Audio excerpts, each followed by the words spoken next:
Boa noite, eu sou o professor Marcos Fonseca, nós estamos começando com mais uma aula de Geografia e lembrando que também sou professor de História e estou responsável pelas orientações pelo WhatsApp com a oferta de resumos, tirando dúvidas, orientando em seleções e vestibulares que utilizam ou não a nota do Enem. Hoje nós concluiremos os principais temas que caem em Geografia Física no Enem. Começaremos trabalhando biogeografia, mais especificamente os biomas brasileiros, lembrando que a partir de uma ótica geográfica e todas as questões ambientais que serão trabalhadas aqui serão trabalhadas de acordo com os Enems anteriores. Eu começo destacando uma foto da Amazônia já com o processo de devastação, uma foto do Cerrado também com o processo de devastação, uma foto da Caatinga que sofre um processo de devastação por parte do pastoreio, a Mata Atlântica, que sofreu com diversos processos de devastação, destacadamente o processo de extração do pau-brasil e posteriormente do café, o Pantanal, que foi notícia a semana inteira, e o Pampa do Sul, o Pampa Gaúcho, com o seu processo de mecanização da atividade agrícola e o pastoreio, como nós podemos ver nessa foto destacada. E aí eu já começo destacando uma questão do Enem de 2008, que trata da conservação dos biomas, que mostra um gráfico com a preocupação federal em conservar os biomas e diz o seguinte: analisando-se os dados do gráfico acima, que remetem a critérios e objetivos no estabelecimento de unidades de conservação no Brasil, constata-se que rapidamente identificamos a letra D, o estabelecimento de unidades de conservação deve ser incentivado para a preservação dos recursos hídricos e a manutenção da biodiversidade.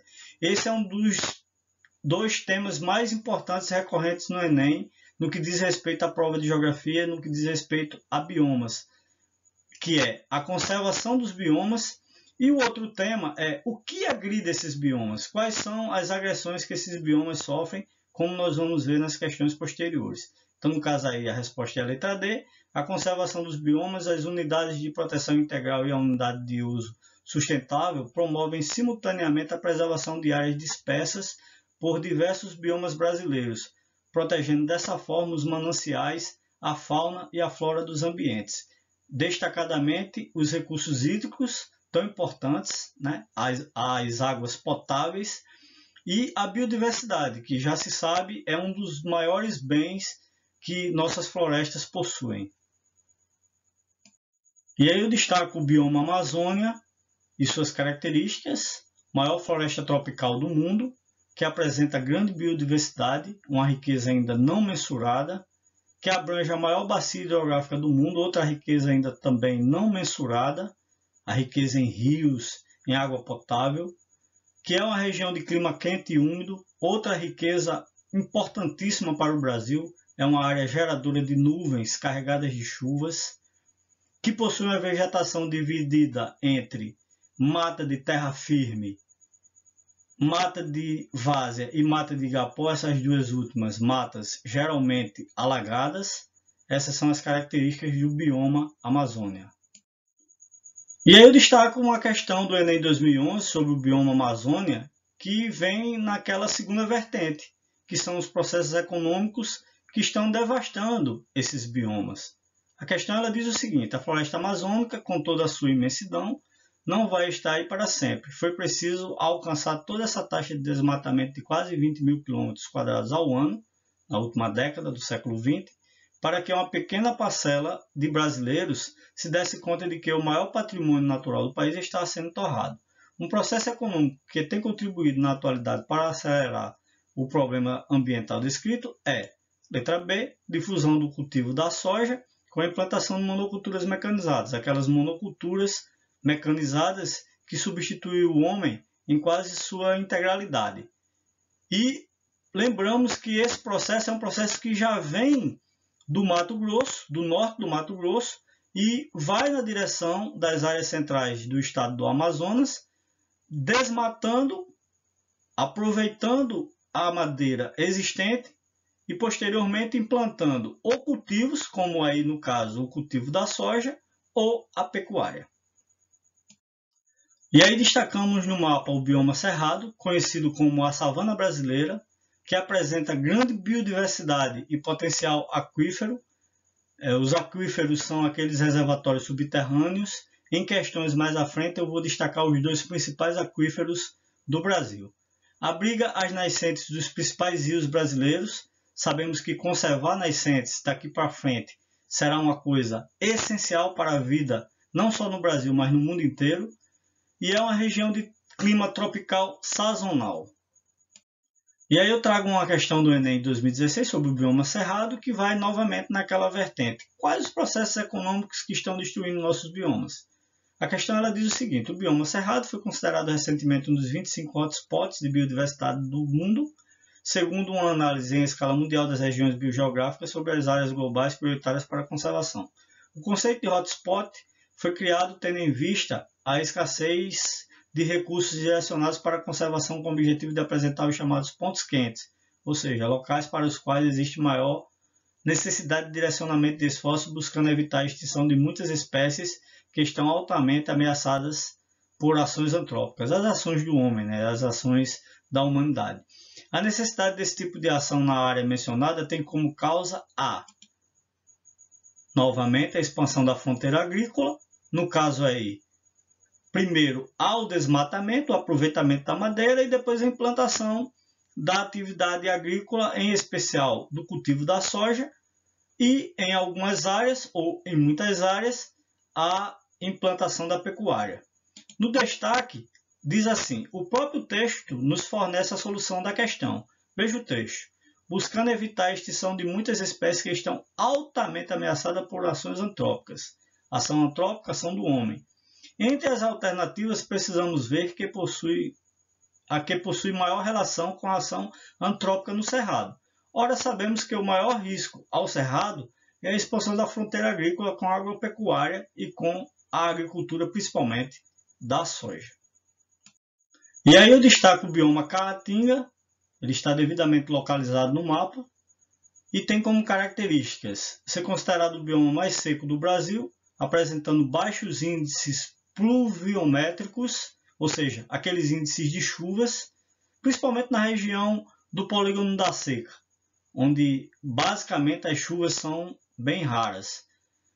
É um bioma exclusivo do Brasil, basicamente existe aqui, caracterizado pela ocorrência de rios intermitentes, que são aqueles rios que secam durante uma boa parte do ano, e vegetação xeromórfica, aquela vegetação que consegue transformar suas folhas em espinhos e assim reter água, impedir o que nós chamamos de evapotranspiração. É uma região de clima semiárido, muito próximo do que nós chamamos de deserto. E aí, para afirmarmos melhor o conceito de Caatinga, trazemos uma questão adaptada que diz o seguinte: é uma mata seca que perde suas folhas durante a estação seca. Apenas o juazeiro, que possui raízes muito profundas para capturar a água do subsolo, e algumas palmeiras não perdem as folhas. As plantas estão adaptadas às condições climáticas e possuem várias adaptações fisiológicas para sobreviver à seca. O texto acima descreve as características da vegetação de Caatinga. O bioma Caatinga é constituído essencialmente de árvores e arbustos espinhentos, que perdem suas folhas na estação seca, de plantas suculentas e espinhosas, que se desenvolvem com bastante vigor depois das chuvas. Os espinhos são exatamente uma estratégia para reter água, evitar a evapotranspiração. Possui plantas xerófilas ou xerófitas, que são as verdadeiras cactáceas, os cactos, e devemos lembrar que grandes áreas dessa formação vegetal estão sendo depredadas em decorrência do pastoreio e outras ações antrópicas. E eu destaco a transformação da madeira da Caatinga em carvão. É uma ação extremamente agressiva e que vem se ampliando ao longo dos anos. E aí chegamos ao bioma Mata Atlântica, que compreende a região costeira do Brasil, que hoje possui aproximadamente 10% de sua mata nativa, que é uma região de clima tropical úmido, portanto gerador de nuvens de chuvas, que é uma região de vegetação umbrófila e estacional, que é aquela floresta tropical pluvial. E lembramos que a Mata Atlântica foi o primeiro bioma explorado no processo de colonização para a extração do pau-brasil, importantíssimo como madeira, uma madeira extremamente valorizada na Europa, e também para a extração da pintura. E aí eu destaco uma questão sobre Mata Atlântica, uma questão adaptada da Unesp 2013, que diz o seguinte: as florestas tropicais, as mais ricas em biodiversidade, e eu vou abrir um parênteses aí em biodiversidade, para explicar que não era só o pau-brasil que era extremamente valorizado pela qualidade da sua madeira e pela tintura vermelha, que dava preço maior aos tecidos. Também os animais exóticos que foram levados para a Europa, as penas que foram utilizadas para a escrita, em especial em Portugal, esses produtos foram fortemente explorados também a partir aqui da nossa Mata Atlântica. Fecha parênteses. Estão entre os ecossistemas mais importantes do planeta. A Mata Atlântica, conforme se pode constatar na figura, sofreu uma redução brutal em termos de área ocupada. A degradação da Mata Atlântica, constatada na figura, foi intensificada em decorrência do ciclo econômico do café, um dos ciclos econômicos mais importantes do Brasil. O fumo também foi explorado na parte litorânea, o algodão também foi explorado na parte litorânea, mas o que mais degradou foi o café, em especial na região sudeste, mas em especial em São Paulo, como nós podemos ver nesse mapa de satélite. E observa-se no mapa que é possível identificar grandes clareiras na região sudeste, em especial no estado de São Paulo, associadas à cultura do café, que se expandiu nas regiões de terras roxas, bastante férteis. Temos o bioma Pantanal, que tem como característica ser uma das maiores planícies alagadas do mundo, apresentar grande biodiversidade influenciada por outros biomas, pelo contato com outros biomas, e aí destacadamente a Mata Atlântica, o Cerrado e a Amazônia, e compreender a bacia hidrográfica do rio Paraguai.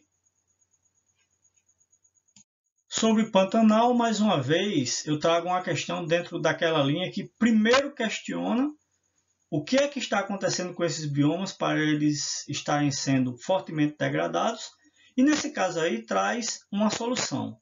Diz o seguinte: as áreas do Planalto do Cerrado, como a Chapada dos Guimarães, a Serra de Itapirapuã e a Serra dos Parecis, no Mato Grosso, com altitudes que variam de 400 a 800 metros, são importantes para a planície pantaneira mato-grossense, com altitude média inferior a 200 metros.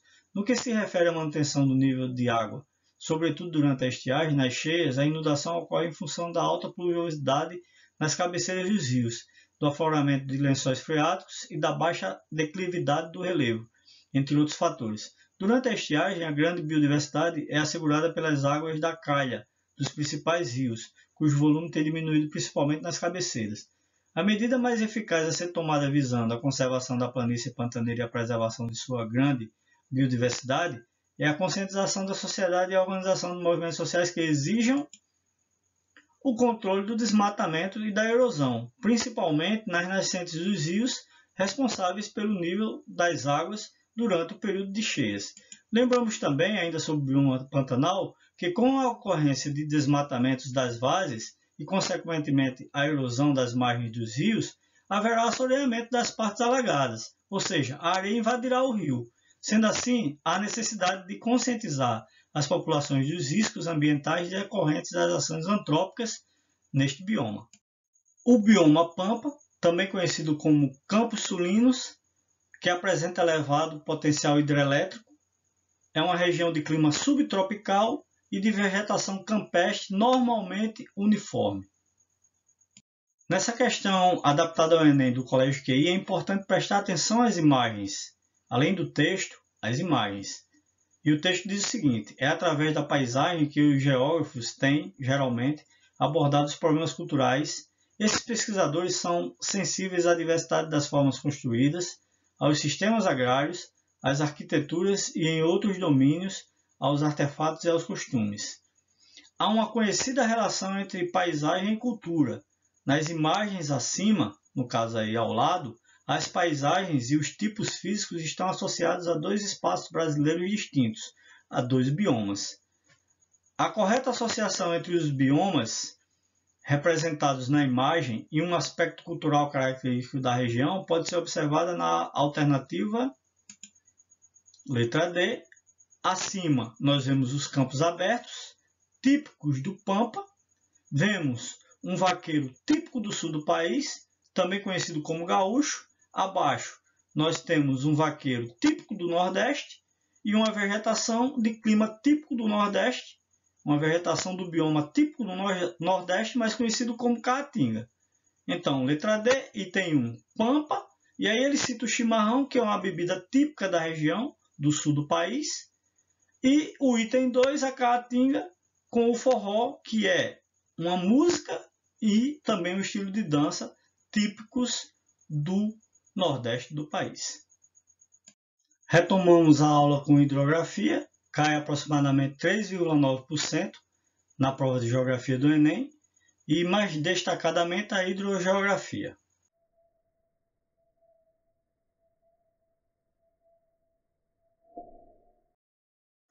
Conceituando hidrogeografia, a hidrogeografia é o ramo da geografia física voltado para o estudo das águas do planeta, no tocante à sua circulação, uso humano, distribuição geográfica e funções. Basicamente é o estudo das águas do planeta. Seus principais temas são o ciclo hidrológico, o ciclo da água na natureza, e mais uma vez eu destaco a formação dentro desse ciclo hidrológico das famosas chuvas ácidas, que é um tema muito recorrente no Enem. Além disso, os rios, lagos, mares, oceanos e os diversos tipos de distribuição das águas superficiais. As águas subterrâneas, os famosos aquíferos. Eu destaquei duas questões para nós conhecermos os aquíferos. A distribuição da água doce pelo planeta, o uso das águas para a geração de energia elétrica, que é, por exemplo, no Brasil, é a mais farta energia, né, a energia mais utilizada. A formação e características dos rios e as regiões hidrográficas. E aí o destaque para os aquíferos, que geralmente no Enem cai o conhecer e o gerir desses aquíferos e a importância da participação intermunicipal no gerenciamento desses aquíferos, o que possibilita a elaboração de planejamentos para o uso racional desses recursos hídricos, que apesar de serem muito protegidos por estarem abaixo da terra, em algumas partes desses aquíferos eles já sofrem forte contaminação, por exemplo, de agrotóxicos. E por último, a gente não pode esquecer de forma nenhuma do conceito de bacia hidrográfica, que é a área ou região de drenagem de um rio principal e seus afluentes. Nós falamos aqui no transcorrer da aula do rio Amazonas, que é a mais importante bacia hidrográfica do mundo. Aqui eu destaco uma bacia hidrográfica para vocês conhecerem visualmente como ela se estabelece. Sobre o ciclo hidrológico, eu destaco mais uma vez uma questão sobre chuvas ácidas. É uma questão que caiu no Enem em 2013. Vejam que é um tema bastante recorrente e o processo é o mesmo. Emissão de gases, transformação desses gases em ácidos, o contato com as nuvens que geram as chuvas ácidas e agora uma novidade, com o resfriamento geram também a neve ácida. Essas chuvas ácidas e essas neves ácidas em contato com a vegetação destroem a vegetação, acidificam os rios, os lagos, matam os peixes, destroem as construções humanas, as estátuas que são ornamentos das cidades, e reduzem a flora, reduzem a vegetação. Infelizmente, hoje, as chuvas ácidas, nas áreas de forte poluição, fazem parte do ciclo hidrológico. Nessa questão do Enem 2014, eu destaco o primeiro aquífero, o aquífero Alter do Chão, e a questão é o seguinte: a extensão superficial do aquífero Alter do Chão é menor que a do Guarani, mas teria maior volume de água. Dados preliminares apontam um volume de água superior a 86 mil km3 no aquífero Alter do Chão. A capacidade do aquífero Guarani gira em torno de 45 mil km3 de água. uma das maiores reservas subterrâneas de água do mundo. A preservação da sustentabilidade do recurso natural exposto pressupõe: letra E, introduzir a gestão participativa entre os municípios. Muitas questões de geografia física, principalmente envolvendo biomas ou reservas naturais, como é o caso dos aquíferos, tratam ou do que os está agredindo ou de qual a solução para essa agressão. No destaque, eu coloquei: o aquífero Alter do Chão encontra-se em uma área de expansão e desenvolvimento, onde o crescimento das cidades e dos serviços básicos, incluindo saneamento e fornecimento de água tratada, vem se efetivando. Para manter esse recurso natural para as próximas gerações, sustentabilidade, é preciso haver uma gestão em conjunto e participativa entre os municípios que se beneficiam de suas águas. Nessa questão do Enem de 2016, eu trato de bacia hidrográfica. E ela diz o seguinte: a renaturalização, ou seja, a recuperação de rios e córregos é há muito tempo uma realidade na Europa, no Japão, na Coreia do Sul, nos Estados Unidos e em outros países. No Brasil ainda são muito tímidas as iniciativas, mas algumas poucas cidades estão adotando essa importante prática.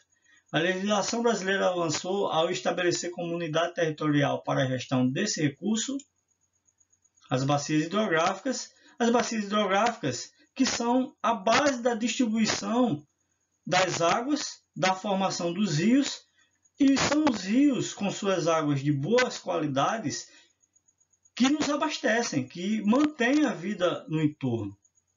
É importantíssimo conhecer o conceito de bacia hidrográfica.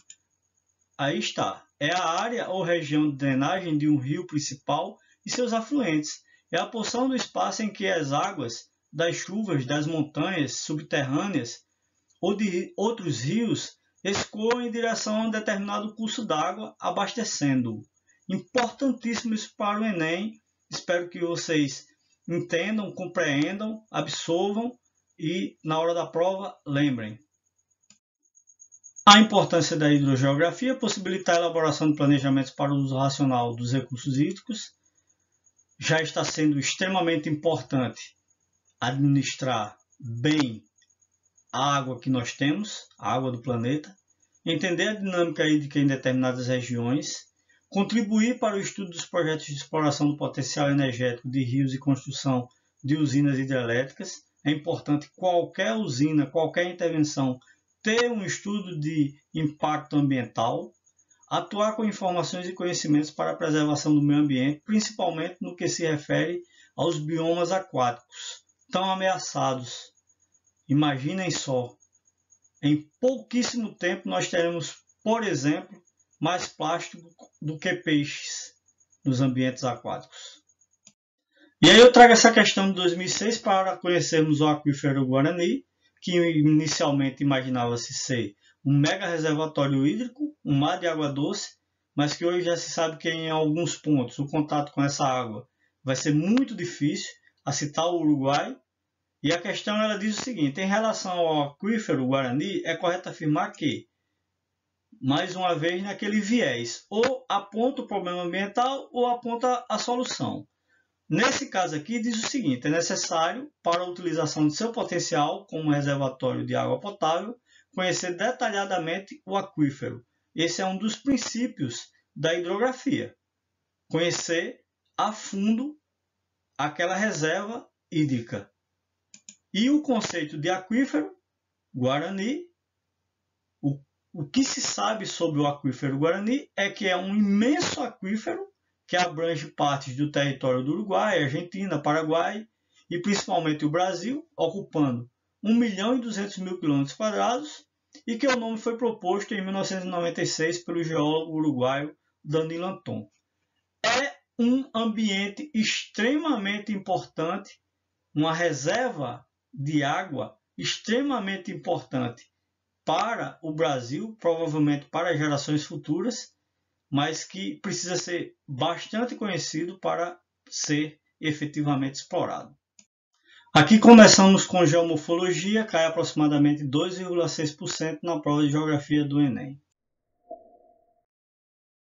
Geomorfologia é uma ciência, geociência, ramo da geografia física que estuda os acidentes geográficos e irregularidades presentes na superfície do planeta Terra, assim como os processos geológicos que atuam na formação das diferentes formas de relevo. A geomorfologia é importantíssima no estudo do relevo.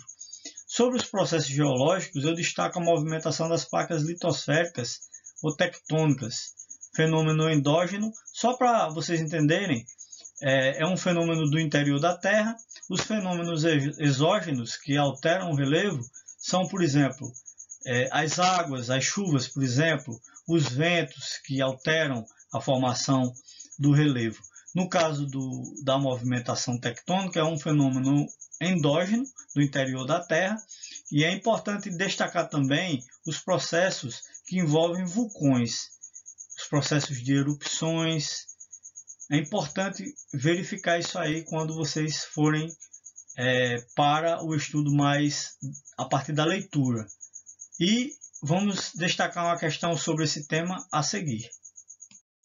Aí exatamente a questão que eu falei é uma questão adaptada ao Enem do Colégio QI e diz o seguinte: o forte terremoto que atingiu o Nepal reduziu os Himalaias em cerca de 1 metro, disseram os cientistas. Eles alertam, no entanto, que a mudança ainda tem que ser confirmada por pesquisas na área, dados aéreos ou dados de GPS. O trecho principal que teve sua altura reduzida é um trecho de 80 a 100 km do Langtang Himal, a noroeste da capital Katmandu, disse Richard Bridges, geólogo do Serviço Geológico dos Estados Unidos. O fenômeno acima descrito representa um processo de alteração do relevo que pode ser classificado como, está falando aqui exatamente de um terremoto. Um terremoto é o quê? É um fenômeno endógeno. Letra A, fenômeno endógeno em razão da movimentação das placas litosféricas, que são as famosas placas tectônicas. Eles estão usando o termo litosférico exatamente para saber se você tem vocabulário, para saber se você tem leitura. Aqui eu destaco exatamente o terremoto, que é um agente endógeno que provocou alterações bruscas na morfologia do Himalaia, segundo a pesquisa destacada na reportagem. É um processo resultante dos agentes endógenos, agentes internos da Terra, né? Agentes de transformação do relevo que partem do interior da Terra, mais especificamente o movimento e a acomodação das placas litosféricas ou das placas tectônicas. Os principais temas da geomorfologia: os acidentes geográficos existentes na superfície terrestre. Aqui eu destaco o Estreito de Bering, importantíssimo no entendimento da chegada do homem à América. Segundo muitos estudiosos, o homem chegou à América vindo por ali, durante o processo de resfriamento da Terra ou glaciação. Os impactos ambientais relacionados às mudanças no relevo, a formação e movimentação de placas tectônicas, como já citado anteriormente, a ação de processos internos, os processos endógenos, e processos externos, os processos exógenos, na formação e evolução das diferentes formas de relevo. Aí eu cito o terremoto como um processo endógeno, a ação das chuvas como um processo exógeno. Uma questão adaptada ao Enem do Colégio QI exatamente para fixar acidentes geográficos, que são eventos que promovem alterações ou transformações no espaço geográfico, podendo ser naturais ou artificiais. Sendo assim, indique qual dos acidentes geográficos a seguir liga-se diretamente a uma das teorias que explicam o processo de povoamento do continente americano. Letra C, o Estreito de Bering. Aí o Estreito de Bering ligando a Ásia à América. Durante o resfriamento, durante a glaciação, houve um rebaixamento do mar, um congelamento das águas do mar e foi possível um homem chegar à América por aí. Essa é uma das teorias defendidas para o povoamento da América por muitos historiadores. E chegamos finalmente a solos, 1,3% das questões do Enem. A parte conceitual de solos. Solo é a camada superficial da crosta terrestre, trata-se de um complexo composto de materiais minerais e orgânicos. A formação e composição do solo. O solo é resultado da ação de vários elementos: a água, o clima, organismos vivos, relevo, tipo de rocha e o tempo de atuação desses fatores. Em função da ação conjunta dos diversos fatores, originam-se os diversos tipos de solo. A decomposição das rochas, por ação dos agentes físicos, químicos ou biológicos, dão origem aos componentes minerais. a incorporação e a decomposição de elementos orgânicos, animais e vegetais, humus, dão fertilidade ao solo. Aqui uma questão adaptada ao Enem do CIEBio de 2012 para fixar o conceito de solo. O solo é o resultado de um paciente trabalho da natureza. Partículas minerais e orgânicas vão sendo depositadas em camadas, horizontes, devido à ação da chuva, do vento, do calor, do frio e de organismos, fungos, bactérias, minhocas, formigas e cupins, que vão desgastando as rochas de forma lenta no relevo da terra. Com relação à formação dos solos, assinale a alternativa correta. Letra A. O solo se forma a partir do processo de decomposição da rocha de origem. Destaco aqui a formação do solo, é formada a partir do intemperismo, ou seja, da decomposição ou destruição das rochas. Esse processo ocorre no decorrer de milhões de anos pela ação do clima, da água, dos ventos, dos seres vivos. Aqui a classificação dos solos com relação à cor. A maior parte dos solos podem ser agrupados em 3 tipos. Avermelhados e amarelos indicam forte presença de óxido de ferro. Escuros indicam forte presença de materiais orgânicos. Claros indicam fraca presença ou ausência de materiais orgânicos. Com relação à textura, os solos são classificados como arenoso, que retém pouca água e nutrientes, pois possuem grandes poros, facilitando o escoamento da água. É importante observar essa imagem que, mesmo com essas características que parecem ser adversas à atividade da agricultura, é possível cultivar em solos arenosos. Aqui uma questão para fixar solo arenoso a partir do CIEBio 2012. Diz o seguinte: o solo arenoso possui cerca de 70% de areia em relação ao total de partículas sólidas. Ele possui uma textura leve e granulosa, sendo composto em grande parte por areia, 70%, e em menos parte por argila, 15%. A resposta, letra A, é aquele que contém mais areia na sua composição. O solo argiloso, que retém mais água e nutrientes, cálcio, potássio, ferro, pode ser praticado aí atividade agrícola, e ele também é usado para a fabricação de objetos, para armazenamento de água, para o cozimento de alimentos. É um solo muito importante em diversas áreas pelo mundo. Para fixar o entendimento de solo argiloso, uma questão adaptada ao Enem do CIEBio 2012, que diz o seguinte: o solo argiloso possui mais de 45% de argila na sua composição de grãos. Esse tipo de solo possui partículas muito pequenas, microporos. Como os espaços entre os grãos, os poros, também são muito pequenos, eles retêm mais água. É uma característica do solo argiloso. Letra B, não permite que a água passe com facilidade. Por isso ele é tão utilizado na fabricação de materiais para armazenamento de água, por exemplo. O solo orgânico é composto de materiais orgânicos em processo de decomposição, além de areia e argila. É vida que foi transformada e assimilada pelo solo. É um tipo de solo muito próprio para a atividade agrícola. O solo inorgânico. Ao contrário do solo orgânico, o inorgânico é formado por matéria inorgânica, ou seja, os minerais, os quais se formam, sobretudo pela desagregação das rochas ao longo do tempo, seja pela ação do vento, da chuva e das alterações de temperatura. Dos solos do Brasil, eu destaquei o solo Massapê, que foi um solo extremamente importante no processo de colonização do Brasil, e é importante até hoje, no Nordeste brasileiro, mais especificamente na zona da mata. É um solo altamente produtivo e que se destacou e se destaca ainda hoje no cultivo da cana-de-açúcar. A terra roxa é um solo avermelhado e vulcânico, originado da decomposição do basalto, aparece no oeste do estado de São Paulo e no norte do Paraná. É excelente para a agricultura e desde o século passado é utilizado para a cultura do café.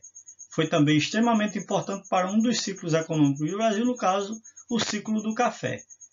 Uma curiosidade, a terra roxa, na verdade, é vermelha e não roxa. O nome surgiu com os colonos italianos das lavouras do café, que falavam terra rossa, que em italiano quer dizer vermelho. O povo confundiu rossa com roxa.